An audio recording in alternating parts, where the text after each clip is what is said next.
What's up guys, and welcome back to our channel. In today's video we are gonna see how can you dispute a charge on your Wells Fargo account. So guys, make sure to stay until the end of the video.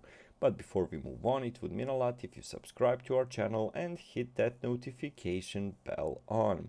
So how to dispute a charge. So this is a credit card questions and so on and so forth. So basically, can you dispute a charge?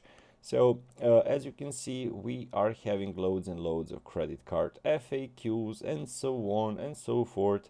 But if you want to have a dispute a charge on your Wells Fargo account, basically to initiate a dispute, you need to call 1-800-390 0533 or sign on to Wells Fargo online and access dispute a transaction through account services in the more menu. Once you contact them for a dispute, they'll help get it resolved as quickly and easily as possible.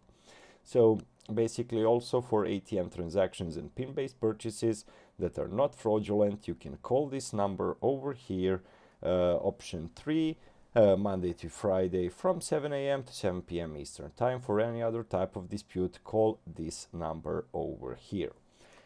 So overall, guys, this is the way on how to dispute a charge with Wells Fargo. Hopefully this video was helpful to you, and as always, thank you so much for watching and see you in our future videos. Goodbye.